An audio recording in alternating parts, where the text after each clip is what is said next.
সাদমান ইসলাম ক্যাচটা যখন প্রথমে ফেলে দিয়ে দ্বিতীয় চেষ্টায় আবার লুফে নিলেন, তখন পুরো সিলেট স্টেডিয়ামে যেন ছোটখাটো একটা গর্জন দিয়ে উঠল। আয়ারল্যান্ডের তখন নবম উইকেটের পতন ঘটেছে, কিন্তু তবে এমন গর্জন কেন? যেন জুম্মার নামাজের আগে ভাগেই ম্যাচ শেষ করতে পারার আনন্দ সবার মাঝে। তবে মূলত নবম উইকেট জুটিতে এসে জর্ডান নেইল আর বারি ম্যাককার্থি বেশ ভয়ই ধরিয়ে দিয়েছিল টাইগারদের। আর ভয়টা হলো আবারও কষ্ট করে ব্যাটিং করতে নামতে হবে টাইগারদের। 198 রানে ম্যাকব্রেনের বিদায়ের পর নবম জুটিতে এই দুই ব্যাটার যোগ করেন 54 রান, অর্থাৎ বাংলাদেশকে আবারও ব্যাটে পাঠাতে আরিশদের তখন কেবল 50-এরও কম রান প্রয়োজন। এমন সময় নেইলের টিকিট কেটে ম্যাচটা ইনিংস ব্যবধানেই নিশ্চিত করেন হাসান মুরাদ। এখন যে কোনো ব্র্যান্ডের পুরাতন এসি বদলে নতুন ওয়ালটন এসিতে উপভোগ করুন 25% ছাড়। এই দুই ব্যাটারের আগে খেলা জমিয়েছিলেন ম্যাকব্রেন, তবে লাঞ্চের পর এসে টিকেননি এক ওভারও। নাহিদ রানার বলে ক্যাচ দিয়েছেন হাসান মুরাদকে, ফিরেছেন 52 করে, নীল করেছেন 36, আর ম্যাককার্থি আউট হয়েছেন 27 বলে 25 রান করে। সেই সঙ্গে 254 রানে থেমেছে আইরিশদের ব্যাটিং, আর বাংলাদেশ পেয়েছে ইনিংস ও 47 রান ব্যবধানের বড় জয়। আর সর্বোপরি জুম্মার আগেই শেষ হলো বাংলাদেশের ম্যাচ জয়ের আনন্দ নিয়েই এবার মসজিদে যাওয়ার পালা টাইগার ক্রিকেটার আর টাইগার ক্রিকেটের ভক্তদের। এ যেন বাংলাদেশ বনাম আয়ারল্যান্ড কম, মূলত হচ্ছে রিভিউ খেলা। একের পর এক রিভিউ নেওয়াই হচ্ছে, আম্পায়ার তাতে সাড়া দিচ্ছেন না, দিলেও রিভিউর চ্যালেঞ্জ জানিয়ে জিতে নিচ্ছেন ব্যাটাররা কিংবা বোলাররা।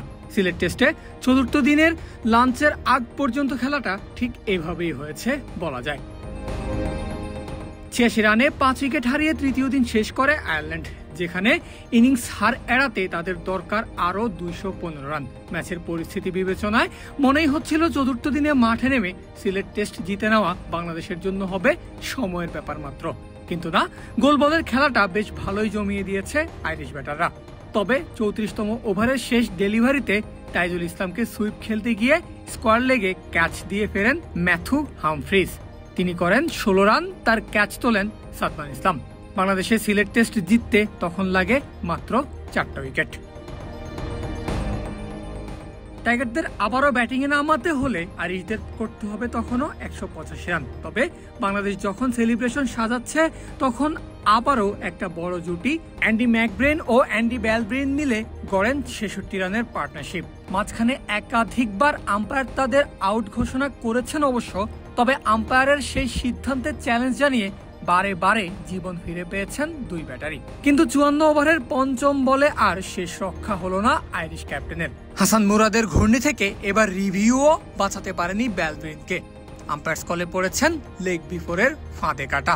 ফিরেছেন দলীয় 182 রানে, নিজে করেছেন 63 বলে 38টা রান।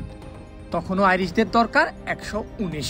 এবার একমাত্র ভরসা ম্যাকব্রেন। খানিক বাদেই 50 তুলে নিয়েছেন এক প্রান্ত আগলে ধরে রাখা এই ব্যাটার। জর্ডান নেইলের সঙ্গে জুটিতে কাটিয়েছেন লাঞ্চ অবধি। আয়ারল্যান্ডের রান তখন 198, আর জয়ের জন্য বাংলাদেশের দরকার 3টে উইকেট, যেটা তুলে নিতে লাঞ্চের পর সময় লাগলেও খুব একটা বেগ পেতে হয়নি টাইগারদের। অর্থাৎ জুম্মার আগেই সিলেট টেস্ট জিতে ফিরল বাংলাদেশ। পারভেজ আল হাসান, ক্রিক ফ্রেঞ্জি।